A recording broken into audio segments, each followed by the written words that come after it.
Amigos aqui do programa Biografias, estamos aqui mais uma vez para uma grande história que vai certamente deixar para você boas lições, bons aprendizados para você aplicar na sua vida pessoal e também profissional. Estou mais uma vez feliz, porque aqui só entra amigo, né? Mas esse é um amigo muito querido, é um amigo por quem eu tenho o maior respeito, carinho e admiração pela carreira dele. Mas é folgado, esse meu amigo é folgado. Ele quis fazer esse programa da praia, meu Deus do céu, não dá para acreditar. A gente aqui, num frio danado, ele está na praia, dá para acreditar um negócio desse?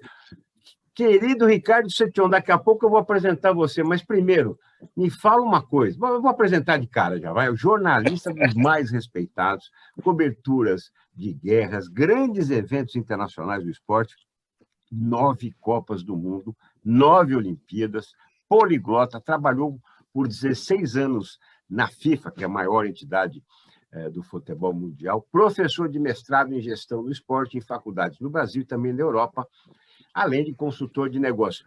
Mas você é folgado, hein, meu? Pô, ninguém grava na praia. Como é que você faz o negócio? Você está no Guarujá, Ilhabela? Onde você está? Me conta. Não, estou do lado. Eu estou exatamente aqui a 20 metros da fronteira de Israel com o Líbano, na praia de Atlite. Nossa, que coisa linda! Mediterrâneo para nós, hein? Hã? Mediterrâneo. Aqui atrás Sacanagem, de mim, azul, um mar que está mais ou menos 27, 28 graus. O calor está muito forte, imagina, são 4h15, aqui está 37 graus. Meu amigo, Oriente Médio, diretamente com o programa Biografias. Elias Awad, você me incomoda no sábado, vai ter que ser na praia, aqui no meu escritório. Pelo amor de Deus, com certeza. Programa atípico. Você tira um pouquinho o dedo que está isso, está na câmera. Agora, bom, então mostra um pouquinho desse panorama para a gente. Claro. Bom, a gente vai chegando aqui, a gente já vê que é uma praia que não tem, ela é uma praia mais abandonada, como vocês veem aqui, não tem serviço de salva-vidas, né? Uma zona de natação não autorizada. E repara que interessante, Elias, para as pessoas que sempre dizem que Israel é um país, talvez, de apartheid, e a gente não quer entrar em política, mas que as pessoas não têm os mesmos direitos. Aqui, ó, a placa em hebraico, a placa em árabe e a placa em inglês. O respeito é total. Aqui nessa praia do mar Mediterrâneo, com esse verde azulado gostoso, eu posso te garantir que 40% a 50% do público é árabe, e a gente, sem dúvida alguma, tem essa possibilidade de mostrar a realidade fora da política. E aqui eu estou mostrando para vocês uma fortificação lá ao fundo, uma fortificação de cerca de 1.200 anos, uma fortificação romana, onde é uma área fechada, porque logo ao lado tem uma base militar do Comando Marítimo, ali tem um pier para pesca, e a gente vê as pessoas nesse fim de sábado. É legal saber, Elias, que em Israel o domingo é um dia normal. Então, o fim de semana é da sexta-feira, no meio do dia, mais ou menos, os escritórios fecham ao meio-dia, 1h da tarde, e aí, a sexta-feira, o pessoal se prepara para a grande refeição da semana, né? Sexta-feira, que é o início do Shabat, que é o dia, digamos, de repouso, e aí o sábado é o nosso domingo aqui, né? E no fim do sábado, todo mundo se prepara, porque amanhã, domingo, é dia de trabalho, começa mais uma semana. Ó, você vê como são os rapazes aqui, eles são árabes, tá vendo? Não tem um problema nenhum. Então, os judeus, árabes e todo mundo pode curtir aqui. Eu estou tentando mostrar para vocês essa montanha que está ao fundo, Elias. Vocês estão vendo lá ao fundo uma montanha? Ela tem uma sequência grande aqui para a esquerda e lá tem uma cidade. Essa montanha é o famoso e sagrado Monte Carmel, que é mencionado na Bíblia centenas de vezes. E essa cidade ao fundo é a cidade de Haifa, a terceira maior cidade do país, à beira-mar, é o maior porto do país também. Deixa eu passar essa tenda aqui para vocês verem direitinho. Então, lá ao fundo está a cidade de Haifa, a terceira maior do país, cerca de 1 milhão de pessoas. enquanto eu sigo com vocês, repara naquela senhora que está entrando na água ali, ó, de chapéu branco. Ela é árabe, tá vendo? Ela usa calça para entrar na praia. É uma pessoa religiosa, pegando água ali, tá vendo? Esses são os árabes. Aqui tem um grupo fumando narguile, sentados aqui, também são árabes. Então, eu digo que essa mistura humana que acontece aqui é algo que, infelizmente, não faz as notícias. E outra curiosidade, para terminar aqui, Elias, desse panorama bonito e gostoso, é que Haifa é também a sede de um dos povos mais perseguidos por sua religião no mundo, que são as pessoas da fé Bahá'í, B de bola, A-H-A-I. Os Bahá'ís foram perseguidos na China e em outros países, até na Índia, e o único país que ofereceu o lugar para eles terem o seu centro religioso foi Israel, há mais de 60 anos atrás. Eles têm um templo na cidade de Haifa, essa cidade aqui atrás, que é maravilhoso. Eu sugiro para as pessoas buscarem na internet os Jardins Bahá'í, que é lindo, está numa subida, e eu acho que esse panorama aqui já permite a gente começar a nossa conversa, né, Elias? Perfeito. Eu vou até aproveitar um pouquinho mais dessa ampla cultura sua, né, muito eclética. E por por quais costumes, né, dos Bahá'ís que obrigaram ou que levaram eles a terem essa perseguição?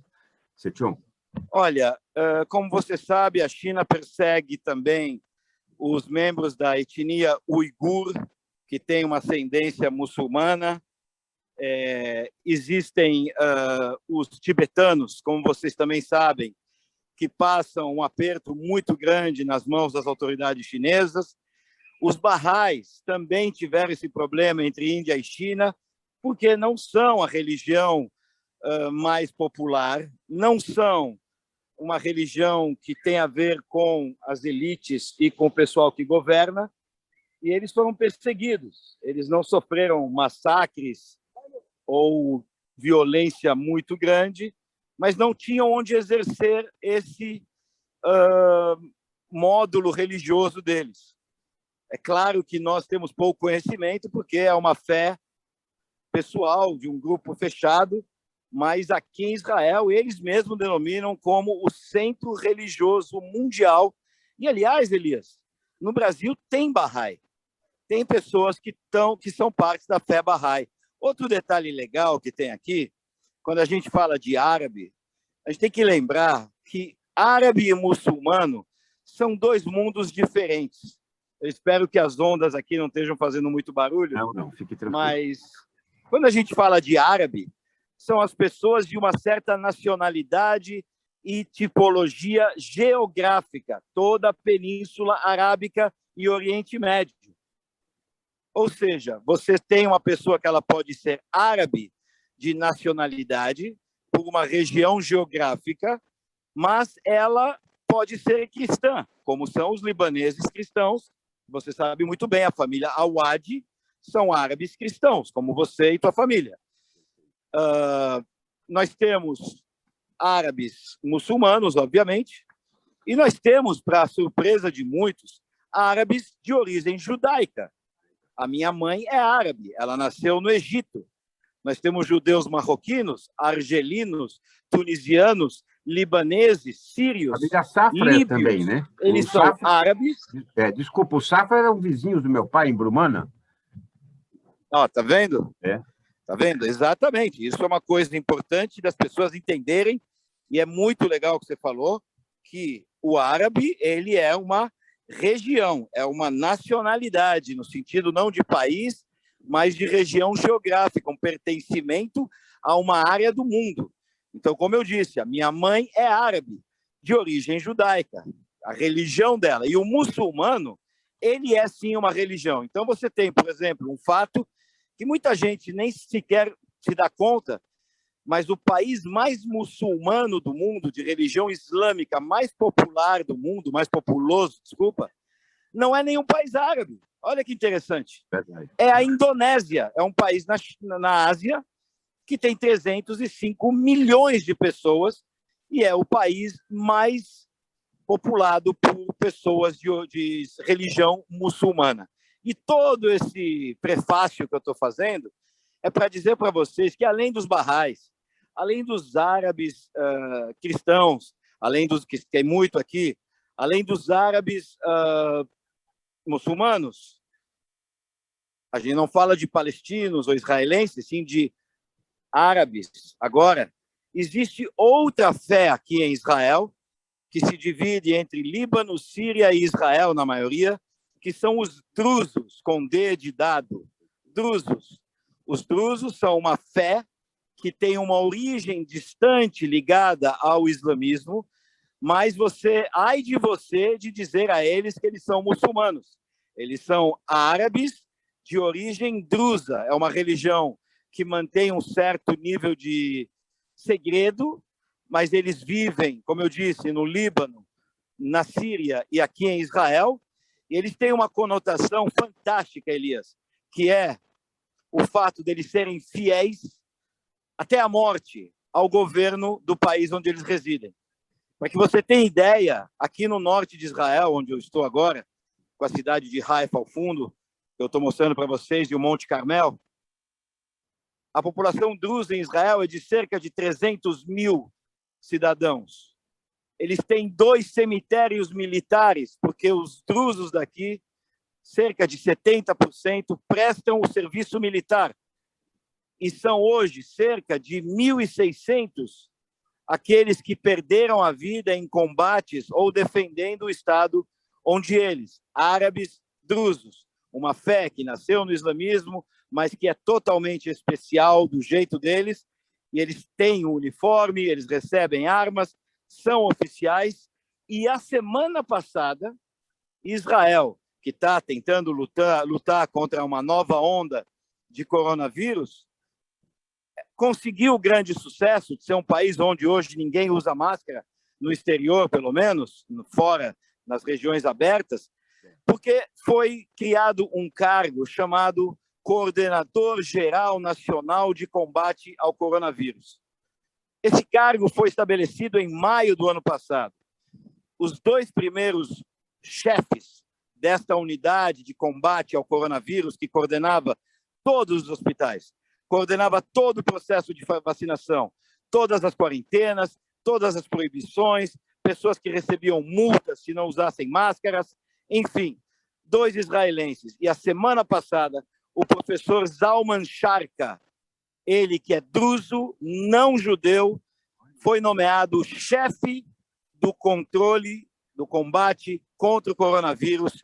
A partir da semana passada, Israel, com toda a sua população, tem as suas vidas, o seu momento de combate contra o Covid-19 nas mãos de um árabe druso, que serviu no exército, foi chefe, inclusive, de um hospital que foi instalado nas colinas do Golã, aqui no norte, na fronteira com a Síria, que funcionou de 2003 a 2012, somente para tratar de pessoas feridas nos combates na Síria, país que era inimigo de Israel, mas que nessa guerra que aniquilou o país, acabou, hoje a Síria não é um país praticamente, durante cerca de 12 anos, ele comandou esse hospital que tratava de crianças, de mulheres, de idosos sírios, que recebiam a permissão de passar a fronteira para ser tratados e retornavam novamente à Síria depois de estarem curados. É um homem sensacional, um israelense não judeu, que hoje tem todo o controle de combate ao coronavírus. É muito interessante, Elias. Sem dúvida alguma. Olha, que aula, que coisa linda. Como se diz, né? Isso a Globo não mostra, né, Setion? Então, isso a Globo não mostra. Isso é muito lindo que você está trazendo, né? Porque se tem um preconceito, né? E você está quebrando agora, sem dúvida, mostrando, né? Enfim, que é um país aberto, né? Para as pessoas, né? Para a convivência, né? Dos povos, e que coisa linda. E você falou bem do coronavírus. Israel realmente deu uma lição no mundo, né? Pela agilidade na ação, né? E também, né, nessa liberação já de máscara em ambientes públicos. Agora, aqui, Setion, bom, importante se atualizar isso, se traz as notícias da 3ª dose já da vacina em Israel. Traz um pouquinho desse panorama. Olha, ontem me perguntaram isso, é importante você mencionar isso, porque eu mantenho uma lista de informação para algumas pessoas hoje no mundo, devido à quantidade gigantesca de fake news e o fim da nossa função de jornalistas, que infelizmente as pessoas não querem ler matérias, querem saber só de manchetes. Isso acaba com a gente que tem um histórico de jornalismo. Então eu abri esse meu grupo e lá eu noticio 2, 3 vezes por dia as coisas que mudam um pouco o contexto. E eu coloquei que depois de 3 meses de pesquisas, um hospital de Tel Aviv concluiu que, depois de uma análise com 2.000 pacientes, de que a segunda dose da vacina da Pfizer, que é a vacina que é dada aqui em Israel, aumenta os anticorpos em mais de 120% daquilo que a pessoa teria sem na primeira vacina sequer. Da primeira dose para a segunda, aumenta em 12 vezes a probabilidade de você se defender e sair ileso de algum problema com o coronavírus depois da segunda dose. Baseado nesses dados, a Unidade de Controle e Combate ao Covid em Israel aconselhou 2 coisas: o uso de máscaras obrigatório em espaços fechados, já faz cerca de 10 dias, e isso é seguido. E a segunda decisão foi de adquirir um novo lote de vacinas para uma terceira dose em maiores de 60 anos, que seria feito em meados de agosto. Mas o processo aqui agora é de vacinação das crianças de 11 a 16 anos, que está tendo uma resposta muito positiva. Já são 68% das crianças aqui vacinadas com as 2 doses. Então, a terceira dose, ela realmente não é uma grande paranoia aqui. Realmente se descobriu que a variante Delta resiste à vacina contra essa variante em altas percentuais. Então, somente há uma grande atenção. O que sim é interessante é que nem Israel, hoje o país junto com a Islândia, mais avançado no que diz razão ao combate ao vírus, não estão conseguindo evitar o número de infectados. Israel passou 2 meses com praticamente 1 a 2 novos infectados ao dia, e agora os números já estão em 800 a 1.200. E isso preocupa muito. É óbvio que alguma coisa vai acontecer, mas o que eu vejo no panorama são países saindo do verde para o laranja e para o vermelho. Então, por exemplo, a Espanha já colocou Israel, de que era país verde, com permissão total de entrada. Agora os israelenses têm a obrigação de passar a quarentena de 14 dias. Em Israel, por exemplo, cidadãos que têm intenção de ir à Argentina, Brasil, Rússia, Colômbia, Índia e África do Sul, não podem sair, a não ser em regime de exceção, com pedido via governo. Caso qualquer israelense, a partir da decisão da semana passada, tenha entrado em um desses países que eu mencionei, Argentina, Colômbia, Índia, África do Sul, Brasil, Rússia, Turquia, esses israelenses serão multados em 5.000 shekels, a unidade de moeda local, e isso é cerca de $1.700. Ou seja, estamos falando aí de alguma coisa em torno de R$9.000 de multa. Ou seja, é um problema sério. O mundo está mudando nos últimos 10 dias de sobremaneira, mas em Israel é uma sensação incrível. Estou aqui já há 20 dias e é sensacional viver sem a máscara e ver as pessoas realmente se vacinando e vivendo a vida. É uma coisa muito triste quando a gente pensa no Brasil, nos idosos que estão vendo os dias passar, enquanto que, tendo a vacina, os resultados são absurdamente concretos. E você vê, a vida é total aqui. Nada não funciona. Agora, com esse novo momento de aviões e viagens, é um pequeno o momento para pausa, mas a terceira dose não está ainda marcada, não há nada concreto, somente para as pessoas com mais de 60 anos, mas ainda não é final. Não sei se isso responde a tua pergunta.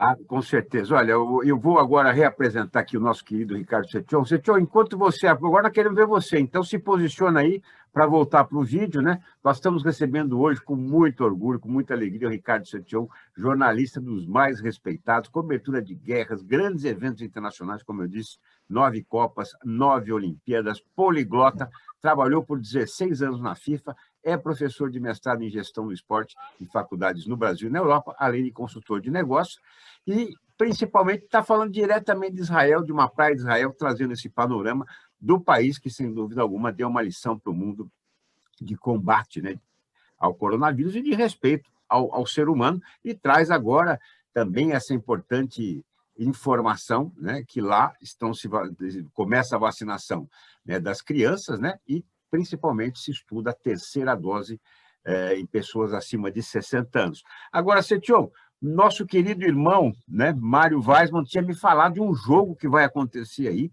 né, histórico, né, eclético, inclusive, que provocou a tua ida para Israel. Que jogo é esse?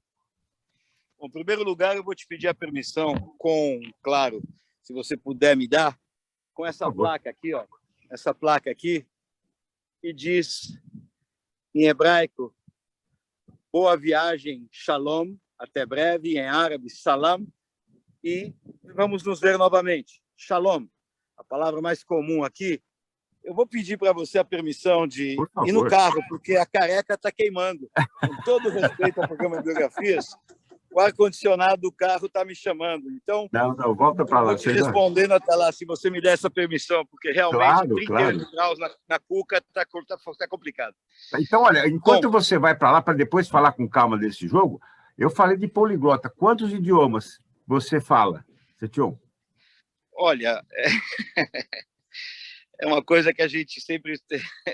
É mais que os dedos das duas mãos. Não. O que acontece é o seguinte, eu tive a necessidade de aprender isso, porque sempre como jornalista freelance, jornalista livre, uma pessoa que tinha que sobreviver, em vez de ficar pedindo emprego, batalhando, eu desenvolvi essas línguas. Então, eu escrevo... Quando a gente fala falar idiomas, no meu contexto é escrever, ler e conseguir dar entrevistas em idiomas específicos, né? E os idiomas têm os seus sotaques. Então, eu falo, escrevo e leio 6 idiomas. Então, eu escrevo matérias em 6 idiomas. E falo outros 2, cujos quais eu não consigo escrever, porque é muito difícil. Então, a gente tem hoje um domínio de cerca de 8 idiomas. Quais são eles? Vamos lá. O português, né? Lembrando que eu não nasci no Brasil, então, o português. Deixa eu só te mostrar aqui as indústrias do sal. Todas essas piscinas que você vai ver aí são salinas que funcionam durante a semana. E aqui você vê o Monte Carmel de maneira melhor. O Monte Carmel tem um prédio no meio de 40 andares. Esse prédio, vocês não vão conseguir ver, ele está bem no meio da montanha, onde eu estou mostrando, bem fininho. Esse prédio é a Universidade de Haifa. Lá eu fiz as minhas faculdades, e ela foi desenhada por Oscar Niemeyer. E ela é o único prédio que recebeu permissão de ser construído no topo do Monte Carmel. Não sei se vocês conseguem ver, está exatamente à nossa frente, lá no fundo. Não é um branco, né? E ele criou com a ideia de que o saber e o conhecimento saem do monte mais importante de todo o Velho Testamento, o Monte Carmel. A cidade de Haifa ali no fundo e a Universidade de Haifa e o Monte Carmel. Como eu disse para vocês, toda essa região foi colonizada pelos romanos. Aqui a gente tem mais 2 fortificações romanas ali na colina. O Monte Carmel que segue, as salinas. Logo aqui, em frente, mais aquela fortificação. E agora eu vou entrar no carro para vocês me verem comendo suor. Então, as línguas são português, só um minutinho, ar-condicionado, só um segundo. O Ricardo Setion, diretamente de Israel, daqui a pouco ele vai falar de uma cobertura muito importante, ele foi convidado para estar num grande evento, daqui a pouco ele vai falar, mas primeiro vai completar essa relação dos idiomas que ele fala. Vamos lá. O português, o hebraico, o francês, o espanhol, o inglês e o italiano. Essas línguas a gente escreve matérias, fala, como falei antes. E as outras línguas que eu falo é o árabe e o alemão. Fala com o mundo, eu arranho, né? Um pouco. Hã? Fala com o mundo. É o único jeito, né? Se você... A gente, por exemplo, usa muito pouco alemão, então vai esquecendo. Eu falo japonês, mas você não usa, vai esquecendo. Mas o meu avô falava 13 idiomas, imagina. Ele falava o turco, o grego, é uma coisa, acho que é DNA. Eu tenho muita alegria de ter essa possibilidade de falar idiomas, porque você faz muitos amigos. Sabe qual é uma curiosidade interessante com o tempo que a gente descobre? É que você falar francês, por exemplo, é uma coisa muito simples de dizer. Eu falo francês. Você vai a Paris e você fala francês. Mas quando você vai na Bélgica, é outro francês. E aí você vai para a parte francesa da Suíça, rapaz, não dá para entender. Calma. Vai para Marsella para ver qual o sotaque dos marcelenses. Não acabou aí? Se você pegar um avião e for para Quebec ou Montreal, eu duvido você entender o francês deles. E não chegamos à África. A África francesa fala de... Então, você tem pelo menos 14 diferentes acentos do francês. Idem o inglês. Você vai entender o inglês irlandês, escocês? Não vai conseguir. E isso, com o tempo, foi uma coisa que eu decidi aprender. Os sotaques que a gente tem, até no Brasil, claro, mas mais no inglês, no francês. É como você diferenciar o espanhol da Espanha e o espanhol do Uruguai ou da Argentina. É praticamente uma dificuldade de entender, porque os termos são diferentes, a entonação é muito engraçado. Do Paraguai, para a gente fazer esse cobertura do Paraguai, a gente não consegue entender. Não consegue. Né? Não consegue entender o que muito interessante. É verdade. Muito bacana que você traz, né? Esse lado cultural. Setion, então, fala um pouquinho desse jogo, né? Para o qual você foi convidado. Vamos lá. Vamos de polêmica primeiro? Vamos, né? Sempre. Gosta, né? Você não presta. Vamos lá. Antes da Copa, a Argentina, de Messi, antes da Copa de 2018, tinha marcado um amistoso com Israel, de preparação, seguindo uma tradição que Maradona, 3 Copas, veio para Israel antes de ir para a Copa do Mundo. Ganhou a de 86, ele achava que vir à Terra Santa ajudava. Bom, assinaram o contrato e tudo mais, mas a pressão mundial para que não houvesse esse jogo, por várias pessoas que acreditam que é mais importante boicotar Israel, fazer qualquer coisa assim, deu resultado, rapaz. Deu resultado. E o jogo não aconteceu. Há cerca de 4 semanas atrás, um mês, o time de Jerusalém, o Beitar Jerusalém, que é de propriedade de um jovem empreendedor que tem criptomoedas, ele comprou o time há 5 anos atrás, ele fechou contrato com o Barcelona para fazer um jogo no dia 4 de agosto, em Jerusalém, contrato assinado e tudo mais. Você acredita que anteontem o jogo foi cancelado de novo? Não acredito, meu Deus. Tudo por pressão da Federação Palestina, que acha que o jogo em Jerusalém legitimiza a capital de Israel, um blá, blá, blá ridículo que não tem que participar do esporte. E o presidente apareceu na televisão chorando, dizendo: eu não fiz nada de errado, eu tenho um contrato, a gente paga tudo, e eles aceitaram. Como é possível? Na época de 2018, houve uma famosa foto de o pessoal pegou a camisa da Argentina e jogou molho de tomate, mostrando que a Argentina, se jogasse com Israel, estaria manchando a sua camisa com sangue palestino. Gente, por favor, um pouco de coerência. Ficar dizendo que um é feio, o outro é bobo, não vai levar a nada. Nós estamos no esporte. O esporte é lindo. Em 2019, os campeões do mundo do Brasil, Kaká, Rivaldo, Cafu, Roberto Carlos, vieram para cá e fizeram o jogo da paz contra a seleção de Israel. Ou seja, não tem por que botar o esporte nessa loucura. Então, o que aconteceu foi esse cancelamento totalmente absurdo, inesperado, mas dia 20 de julho, em Tel Aviv, as lendas do Barcelona e as lendas do Real Madrid confirmados, chegam hoje à noite parte deles, Ronaldinho Gaúcho, Edmilson não pôde vir porque está no Brasil, lembra? País Vermelho, mas vem Rivaldo, vem Roberto Carlos, Figo, De Boer, Ronaldinho Gaúcho, como eu disse, vem uma gente muito boa, Ivan Campo, Iker Casillas, para fazer um jogo aqui em Tel Aviv. Não há mais ingressos, estádio de 28 mil pessoas, completamente vendido. O pessoal gosta de futebol aqui, cara. Eu assisti as finais da Eurocopa na praia, telões com cerveja, o futebol. Como eles não conseguem torcer para os próprios times, porque Israel não chega e os clubes israelenses não conseguem também alcançar resultados na Copa Europeia, simplesmente eles torcem para outros países. Eu estou recebendo aqui a lista atualizada dos jogadores. Olha o Barcelona, querido. Ronaldinho, Rivaldo, Deco. Olha a lista que chegou agora, hein?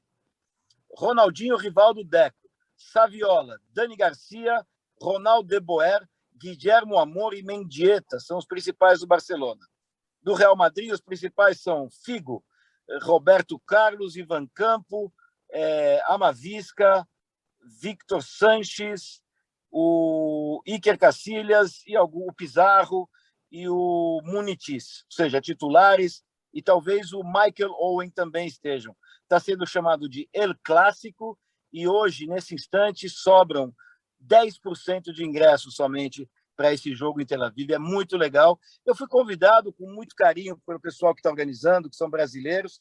Eles querem lançar uma criptomoeda de futebol, então me chamaram para dar algumas palestras. Acho que vai ser difícil dar certo, porque o futebol é um mundo bastante complicado, mas é isso, tem que buscar, tem que correr atrás, e o pessoal aqui faz acontecer.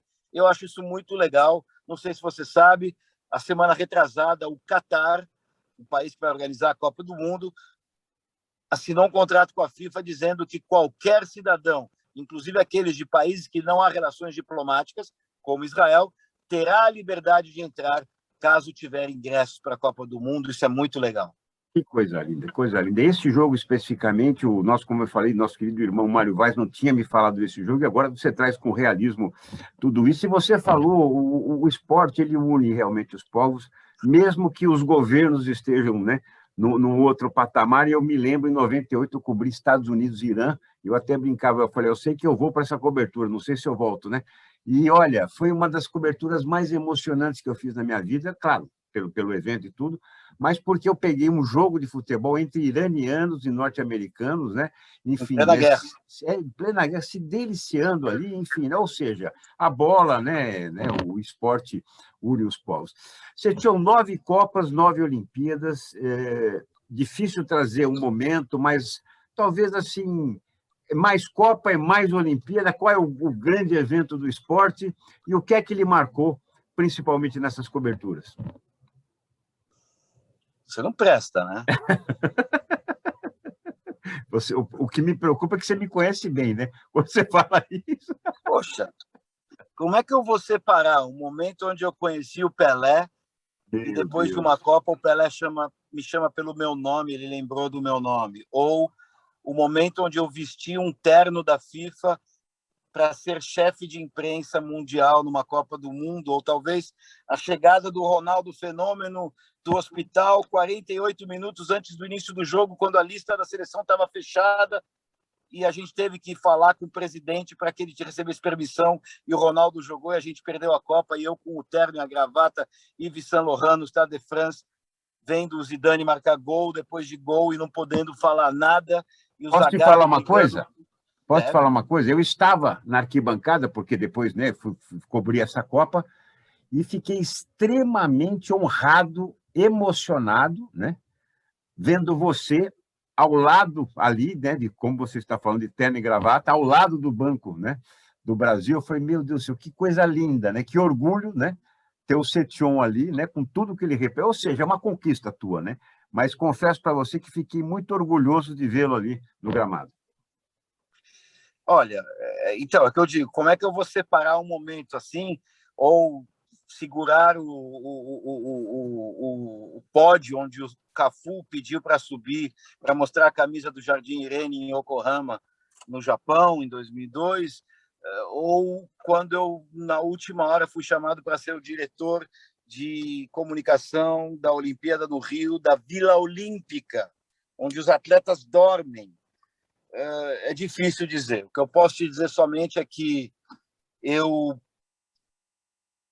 chorei muito quando eu vivi a corrupção da FIFA e quando a CBF tirou o pão da minha boca, me fez ser desligado da FIFA porque incomodava eles ter alguém que não era do grupo deles. Eu desci do Olimpo, que eu conquistei sozinho. Isso acabou comigo por muitos meses. Minha última Copa com a FIFA foi em 2014, com um grande esforço de pessoas queridas na FIFA. Eu tive que trabalhar no departamento de inteligência e segurança por detrás dos bastidores, porque a CBF ela é, infelizmente, uma entidade que, muito além dessas acusações de corrupção, a CBF foi uma entidade terrível, terrível. E as pessoas tiraram o pão da minha boca, tudo que eu consegui galgar e alcançar, a troco de nada, porque a imprensa mundial sabia muito bem, a brasileira, de que ter um brasileiro lá dentro era a melhor coisa que podia acontecer, porque se o Elias Awad perdesse a credencial, era o Setion que ia resolver, como aconteceu com o nosso amigo do fotógrafo da Folha. Então, eu acho que o momento de futebol que eu posso te dizer foi uma mistura da tristeza em 98, vivendo ali no gramado, vendo o Ronaldo sair do táxi e falando, careca, eu vou jogar. E eu falava, Rona, você está mais branco do que o branco do meu olho. Ele falava, eu vou jogar. E ele falou, onde é que é o vestiário? E eu levei ele até o vestiário do Brasil. Uma das maiores emoções é poder dizer que eu podia entrar no vestiário do Brasil, eu tinha que bater na porta, mas eu podia entrar no vestiário do... Elias, entrar no vestiário do Brasil. Pelo amor de Deus. Uma Copa do Mundo, uma final. Imagina. E eu lembro que o Zagallo viu o Ronaldo e ficou roxo, amarelo, marrom, laranja. E o Ronaldo falou, professor, eu vou jogar. Ele falou, como assim? E eu só vi o Dunga balançando a cabeça, e o Edmundo jogou uma chuteira na parede, que ele era titular. Eu fui retirado do vestiário, foi um momento muito tenso.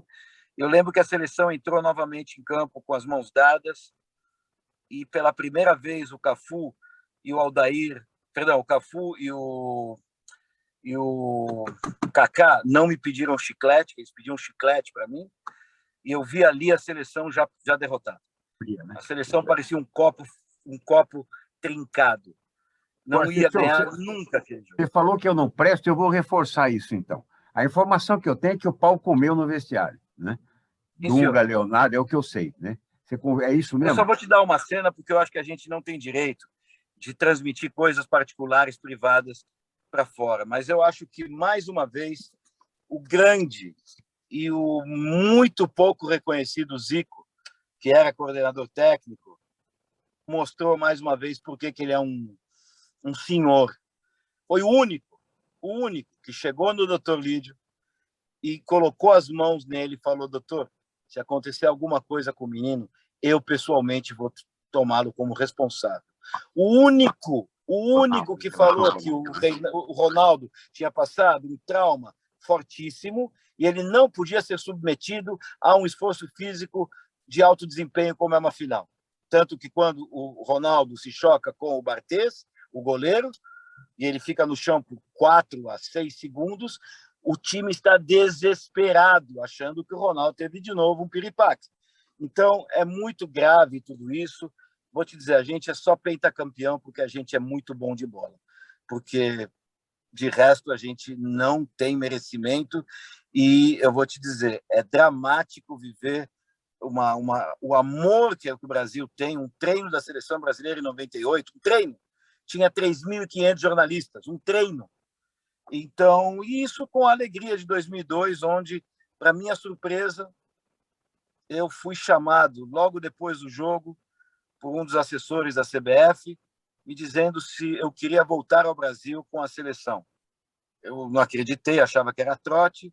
Ele falou o nome dele, eu liguei para o meu chefe da FIFA, que eu tinha uma passagem de volta pela FIFA e tudo mais, e ele falou, pode ir, claro, você nunca vai ter uma oportunidade dessa. Eu deixei, Elias, metade das minhas roupas, metade dos presentes, relógios, camisas, eu botei tudo numa bolsa, fui de Yokohama a Narita, o aeroporto de Tóquio, e eu simplesmente dei meu passaporte a um rapaz da CBF.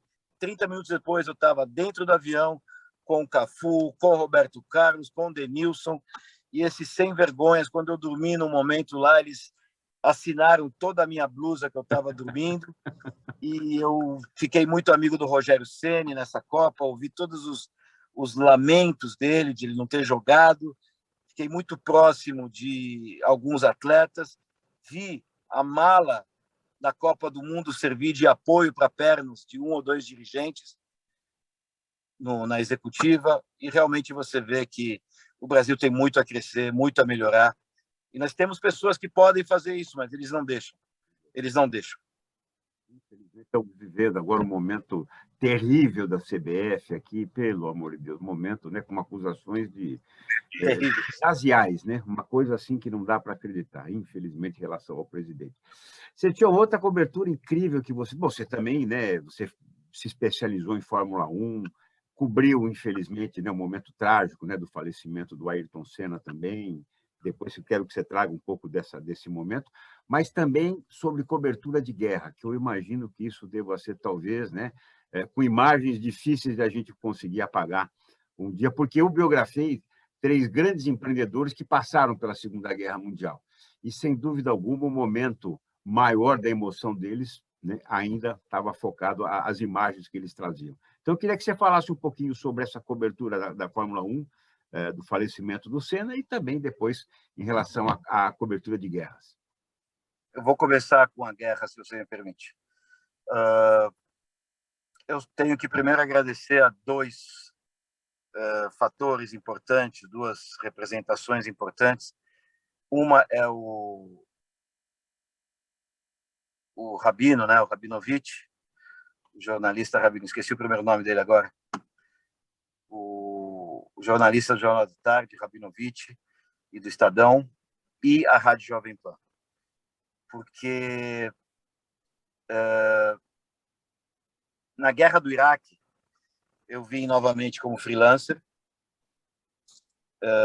Tá me ouvindo? Tá? Estou te ouvindo. Eu vim como freelancer e o que aconteceu foi muito forte, porque eu trabalhava com a Rádio Eldorado e esse Rabinovich, Moisés Rabinovich, grande jornalista, um dos mestres que eu tive. E ele me disse, Ricardo, você fica com o Jornal da Tarde e eu faço o Estadão.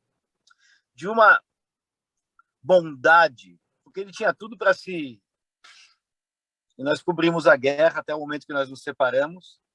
Eu entrei mais em combate, e eu entrei no Iraque, eu entrei com as forças americanas, foi bastante forte isso. Que ano isso que nós estamos falando? 91. Essa guerra era retrata do Iraque, perfeito. Do Iraque, guerra do Iraque. O Iraque atacou Israel, os Estados Unidos atacavam o Iraque, Israel não podia atacar porque os Estados Unidos pediu para não atacar, cidades israelenses foram atacadas, Israel não podia revidar, foi terrível. Terrível porque o Saddam Hussein dizia ter o gás mostarda e o gás sarin na ponta dos mísseis. Então, os israelenses e nós, claro, andávamos de máscaras 24 horas por dia, prontas para serem colocadas. E aí vinha um alarme, crianças, cachorros, idosos, todo mundo de máscara com medo. Você não sabia se você ia morrer da explosão ou se você ia morrer do gás. Israel não podia revidar, porque os Estados Unidos falavam que se Israel revidasse, a Rússia ia entrar. Bom, então acho que o Mário Rabinovich me fez viver um momento incrível. E o segundo foi a Jovem Pan, que me deu o microfone aberto e eu simplesmente ligava da onde eu estivesse em 3 conflitos que eu fiz para eles, 2 aqui no Oriente Médio, 1 na Bósnia, e eu ligava, eu falava, me coloca ao vivo, a programação parava e agora é diretamente de Beirute, Ricardo Setion, correspondente especial da Rádio Jovem Pan, e isso era uma coisa que, sem eles, não haveria cobertura. Eu acho que de guerra, eu posso te falar claramente que eu participei de duas, como soldado, no Líbano, em 82, e com a revolta palestina, em 87, em Gaza. E isso não é uma cobertura jornalística, mas o que eu vi é de que há dois tipos de jornalistas. Eu nunca vou esquecer um jornalista da Globo dizendo: puxa vida, por que que não cai um míssil logo, mesmo que seja na cabeça de uma cabrita na montanha, para a gente ter o que falar? Eles queriam que houvesse... esse é o tipo de jornalista que, inclusive, existe até hoje. Jornalistas que esperam uma guerra, uma bomba, um desastre para se autopromover. E eu vi outros jornalistas que entendem. Um momento que eu quero passar para vocês, eu cobri 8 conflitos, mas um conflito muito especial na Bósnia foi quando eu estava com um jornalista muito simpático do Brasil, que era do Notícias Populares, passou para a Veja, e a gente foi entrando, ele nunca tinha feito isso, eu disse: Tchon, eu quero com você. E a gente chegou num vilarejo, Konstanica, na Bósnia, que ainda havia fumaça nas casas saindo depois de bombardeio de tanques. E eu, sendo um cara militar em Israel, fui atrás sem medo. A gente não tem medo quando a gente é bobo, né? Quando a gente é jovem. E aí eu fui indo, até que eu cheguei numa casa impressionante. Ela estava meio destruída e do lado de fora, Elias, no chão, em frente à porta dessa casa, tinha uma criança em pedaços e tinha um monte de Tupperwares. Esses Tupperwares tinham comida e tinha cadernos de escola. Eles estavam todos amontoados. E aí uma velhinha saiu e ela incrivelmente falava espanhol. E ela falava que os sérvios haviam apenas saído de lá, eles expulsavam as pessoas das casas e criavam um ambiente de terror e mandavam tirar a comida e comerem como cachorros. E aquilo ficou muito forte. A gente viu aquilo e foi uma coisa tão forte, só que, de repente, vieram soldados sérvios, prenderam a gente, souberam que eram do Brasil, que a gente era do Brasil, e começaram a gritar: cena, cena, Pelé, Pelé. Ficamos amigos, recebemos um chapéu com a estrela vermelha e salvou nossa vida ser brasileiros. E quando acabou toda essa bagunça, a gente tinha um capitão deles que falou: ele falava assim: vem comigo, vem comigo. A gente andou com o nosso carro uns 300 metros, tinha uma Romizeta, um Fiat Cinquecento antigo, todo grafitado, Senna Forever. Aquilo, e o Senna estava vivo. Aquilo me deixou tonto. Isso em combate é uma coisa que você nunca pode esquecer. Nunca pode esquecer, é uma das histórias. E aí eu pulo para a Fórmula 1 para te dizer que a Fórmula 1 foi uma coisa estranha, porque eu não gosto de carro. Eu não entendo nada de carro. E eu estava em Roma, na minha casa, e eu não tinha televisão, eu não gostava de televisão, e eu lembro que eu tinha embaixo do escritório uma caixa, um caixote, com uma televisão pequenininha de 14 polegadas, com antena de bombril, e eu estava com uma namorada, ela falou: vamos ver, não sei, ligamos a televisão, e aí pegou no canal italiano, e eu ouvi, só um minutinho, tenta não bater a porta, por favor. Obrigado. E aí o cara da televisão falou: Ayrton Senna, mais uma vez, fora da corrida. E aquele ano ele estava na Williams e ele quebrava muito, ele queria muito ir para a Williams. Ele foi para a Williams e ele quebrava, corrida assim, corrida não. E eu falei: bom, tá tudo bem, mais uma corrida. Aí eu estou na cozinha e eu ouço em italiano: Ayrton Senna è arrivato in ospedale. Caramba, arrivou no ospedale? Que aconteceu? E a gente vai para a cena e a gente fica sabendo do acidente e, de repente, o telefone fixo de casa toca. E era um cara que você acaba de fazer uma entrevista com ele, o Fernando Fernandes. Perfeito. Você estava na Itália? Eu estava em Roma. E o Fernandinho, como ele tinha pedido algumas coisas, ele queria morar um pouco na Europa, Portugal, eu ajudei ele, a gente ficou muito próximo, a gente tinha feito coberturas de seleção juntos, uma grande pessoa, o Fernandinho é ícone no Brasil, né? E ele me ligou em casa, eu não sei como é que ele me achou em Roma, falou assim, Tion, você vai cobrir a morte, perdão, você vai cobrir o Ayrton Senna para nós. Eu falei, como assim? Eu não faço televisão, nunca fiz O televisão. Fernandinho era chefe de Tion, não me reportagem. interessa. Desculpa, ele era chefe de Como? reportagem. O Fernandinho era chefe de reportagem na época, talvez. Não sabia. Ele Antes de falou ser para mim, você vai repórter. cobrir. Eu falei, mas eu não faço televisão. Que câmera? Como é que você vai fazer uma cobertura? Ele falou, Tion, se vira. Eu falei, mas ele está em Bolonha. São 4 horas e meia daqui. Não me interessa, Tion, se vira. Não falamos em dinheiro, não falamos em nada. Eu lembro que eu era bastante humilde, né? Eu estava com pouca grana. Eu peguei um táxi de Roma a Bolonha que me custou $200. Uma fortuna. Uma fortuna. Eu cheguei lá, liguei para um cara que eu conhecia que fazia casamentos. Ele tinha uma câmera de vídeo. Eu lembro bem que eu cheguei no hospital, só tinha Pedro Bial e Roberto Cabrini. Só, pela Globo. Uma coisa boba. Com aquela Coisa estrutura boba. absurda. Com estrutura de micro-ondas, que você conhece bem, e eu que nunca fiz televisão. Para piorar tudo, o nosso amigo Flávio Gomes, para quem não conhece, torcedor da Portuguesa, especialista, sabe tudo de automobilismo, aconselho você realmente a conhecê-lo, conversar com ele. Flávio Gomes é uma pessoa polêmica, inteligente, sagaz, e é craque em automobilismo, apesar de torcer para a Portuguesa. Ele estava com a Folha de São Paulo. E ele começou a fazer a Jovem Pan, lá de Bolonha, do hospital. E a Folha não topou. E aí a Folha me liga e eu começo a cobrir para Bandeirantes TV, para a Folha de São Paulo, e aí o pessoal da Record, da Rádio Record, também me contrata. Eu trabalhava com os Mar Santos. Eu não vou nem estender aqui, mas teve uma cena que eu paguei, eu lembro, 50 mil liras para um policial, e eu entrei na pista do aeroporto, pequenininho de Bolonha na época, quando o caixão do Ayrton Senna estava sendo levado ao avião, carregado pelo Galvão Bueno, pelo Teixeirinha, não sei, o empresário do Senna lá em Portugal, e eu lembro mais umas pessoas, e eu estava transmitindo para Bandeirantes num celular e ao vivo com a Record no outro, rezando para Deus que a Record não me chamasse enquanto eu estou ao vivo aqui.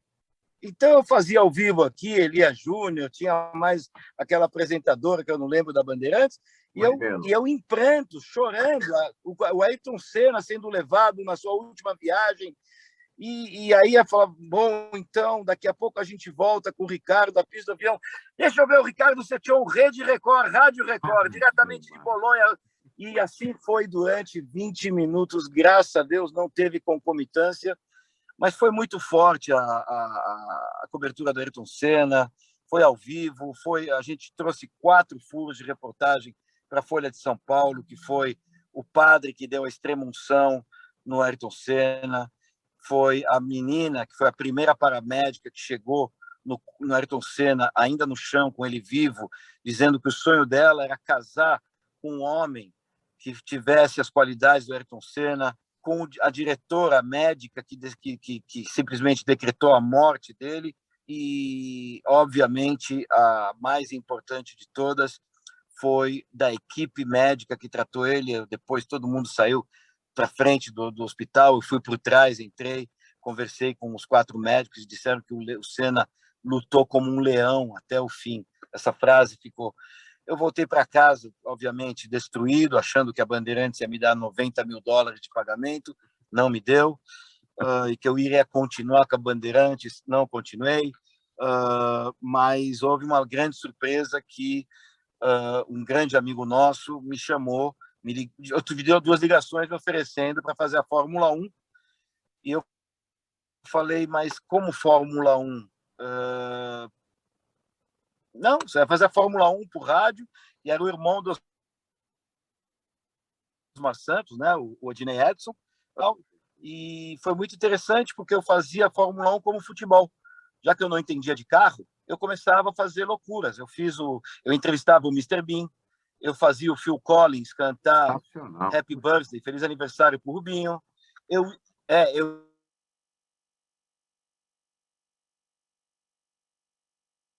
ia com o Rubinho Barrichello, entrevistando ele enquanto ele fazia xixi, pegava a Roberto Pupo Moreno tomava antes da corrida para aquecer o corpo, para ter menos choque térmico, porque a pista chegava a 54 graus. Então eu fazia essas loucuras, e isso foi durante 7 anos, onde eu não tive vida. Eu cobria futebol e Fórmula 1, e 18 corridas na Austrália, e sempre em condições bastante difíceis, fazendo para a rádio e fazia com o futebol. E você não tem detalhes. Então a imaginação voava. Volta número 33, e deixa eu ver o Ricardo Setion nos boxes. Você não tem uma televisãozinha dizendo o que está acontecendo. Então você tinha que encontrar. Eu acho que aí foi o que mais me aguçou, mais me lapidou a reportagem, porque não tinha informação. Passagem engraçada em Monte Carlo, a corrida mais monótona do mundo, onde não tem ultrapassagem. Eu dormi da volta 23 à volta 38, em cima de uma escola que eu subi para poder ver um pouco, porque Monte Carlo é difícil trabalhar. Eu lembro que eu dormi literalmente, eu não tinha o que falar. E essa Fórmula 1 chegou um dia que eu falei, bom, eu não posso continuar assim, eu não sinto nada por esses carros. Eu fazia Gazeta Esportiva, imagina, 2 páginas de Gazeta Esportiva sem entender de motor ou de pneu. E graças a Deus foram 7 anos maravilhosos. Eu entrei no box da Ferrari, botei a mão assim no narizinho do carro, falei, bom, não senti nada, é o momento de ir embora. Eu lembro que minha mãe, foi a única vez que minha mãe deu um tapa na minha cara, porque Fórmula 1 ia ter um grande futuro. Então, eu acho que a Fórmula 1 fez de mim um repórter melhor, e os combates me fizeram entender que era muito melhor trabalhar com esporte do que com guerra, né? E você trouxe o lado diferente, né, da reportagem, porque certamente se você entendesse muito do esporte, você faria o mesmo, né, do que muitos traziam. Então, você trouxe esse lado, esse olhar, né, gostou do jornalista mesmo, né, que quer fuçar, quer trazer alguma coisa diferente, e que marca, né, sem dúvida alguma marca. Você sabe muito bem, você tinha que eu, há 17 anos, 18 anos saí do esporte, mas registro aqui também o trabalho brilhante, né? Brilhante. Na Copa da França, você nos ajudou muito lá, enfim, né? Na Copa em 2002 também, mandando, enfim. Mas o trabalho brilhante, porque você montou no peito e na raça toda a assessoria de imprensa, toda a cobertura jornalística da imprensa no Mundial que houve aqui no Brasil, também de clubes, né? Você se lembra bem.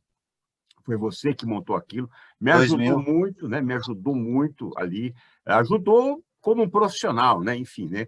Podendo dentro do que poderia ser feito, você não criou nenhum tipo de, ao contrário, né? Abriu as portas no que foi possível, né? Tínhamos jogos no Brasil, no Rio de Janeiro, enfim, né?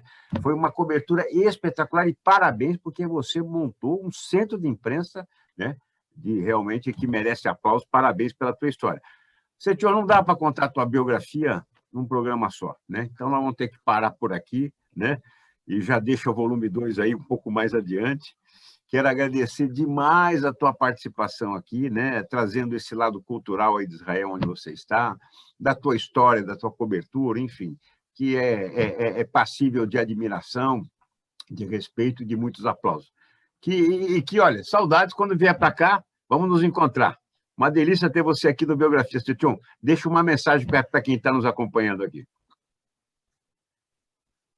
Eu acho que a mensagem é você, Elias, ser um exemplo não só de bondade, de abertura de espaço para pessoas marcantes na sociedade, uma ideia brilhante que você teve ao sair do jornalismo ativo, entrar no jornalismo que abre a cabeça das pessoas. Eu fico honrado em ter alguém na minha vida como você, uma pessoa que eu sei muito bem o quanto torce por mim e sabe o quanto torço por ele. Isso não é rasgar seda. É importante o Brasil ter pessoas como você que entendem que sozinho não se faz nada. E a segunda coisa, a única mensagem que eu posso deixar é que as pessoas entendam que a qualidade da vida depende da qualidade da informação.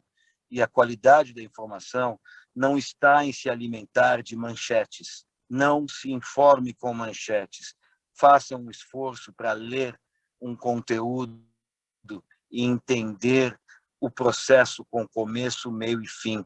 O jornalismo não nasceu à toa, o jornalismo sempre foi o quarto poder por trazer e complementar tudo, e principalmente todos precisam da imprensa. Por mais que as pessoas não entendam, a imprensa não é somente um veiculador de comerciais.